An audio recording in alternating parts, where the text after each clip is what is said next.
The Amended Employment Equity Act has not come into effect today, as initially planned by the Labour Department. Employers have been advised to use the current equity legislation when reporting this year's obligations.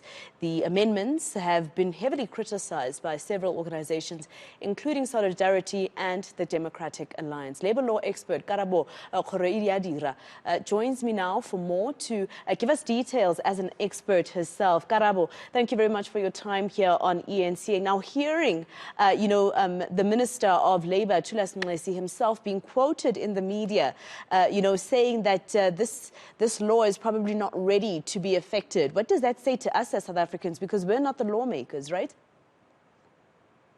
Absolutely.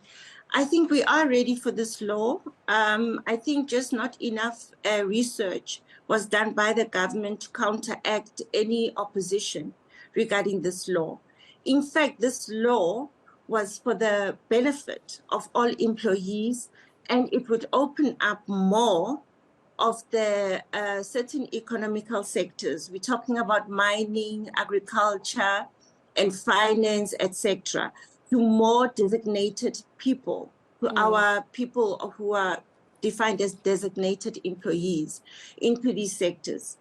So it would benefit the people. Yeah, and in fact, the minister himself, actually, explaining that it's not necessarily going to discriminate against certain races, etc., because the Act actually stipulates a quota in terms of how many people a company, employs. So it only starts affecting from companies that employ 50 people and above. Yes, so that is exactly it. It affects the designated employer definition of the Act. So it just says that the Act is now applicable to employers that employ 50 people or more. Yes. But the gripe with this is that some employers from certain sectors, such as Solidarity and all that, they are saying that because they have to comply with this Act, it will close doors into doing business, especially with government, because it imposes the obligation on the companies to obtain a certificate of compliance from the Department of Labour. So it's more stringent, and it allows more transformation. It guards against unfair discrimination, and it opens the doors to the designated people, whereas most of our designated people do not get opportunities in these certain economic sectors. Now, of course, because the DA did say that it would go to court to, try and apply for a declaration, etc., to halt this law, basically trying to see if it can force government to rethink what it stipulated in this particular act. But, Karabo, you remind me of something when you mentioned that businesses, especially farmers, I think at some point were saying that this is going to stop companies from being able to get business, etc. There was also a response from people who are saying, are you saying that by employing more people of color in your company, it'll stop you suddenly from, getting business? So it now shows that vicious cycle that we're not out of as a country, and how sensitive this labor law is. Absolutely. I mean, what transpired was that there was a settlement entered into between Solidarity and the government, wherein affirmative action is now defined as a temporary measure that is very worrying and is very vague. And it also contravenes Section 15 of the current Equity Act, in a sense that it's open-ended on how the companies has to comply with the Employment Equity Act. So it's very worrying, because our people, it may ensure that at a certain point, the issue or the notion of affirmative action may actually come to an end. It will be challenged whether it is a time to end it or not.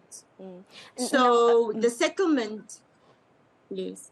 Sorry about that. Sorry to come in there, Karabo. You know what I'm interested in is how this has now become very politicized and very much, Yes, I know that some level of it is definitely about race and equalizing what's happening. But the Minister, Thula Singqesi, is saying that, equality at the workplace is moving at a snail's pace, rather, and this is government's efforts to try and make sure that this changes. Whereas a political party like the DA, for instance, will say BEE, for instance, is damaging, it discriminates as well, and is also, discriminative and racism on its own, because it means that you must look to hire certain race and a certain gender before another, etc. But at the same time, when statistics come out from the Labour Department, you see that, the scale still tips towards the other side more than the other. We're still far from reaching, and we're not saying, obviously, that, we will just hire, but companies should just hire anybody based on their race and based on their gender, right? We're just saying consider other genders and other races that could do the same work. Absolutely. We are well into our democracy. It's very worrying that this Employment Equity Act came out in 1998. We are now in 2023, and we are still looking at the statistics that are very, very worrying in terms of opening up those sectors to people of color or the designated people, women, all women, by the way, not just black women, all women. Women, yeah. And it's very, I beg your pardon? No, I'm agreeing with you. It's definitely about employing all women and of all races, because we're still left behind. Or sometimes if we actually in the same position with men, we find that we earn much less. Absolutely. So it's really, really worrying that you still see the reflection of the statistics.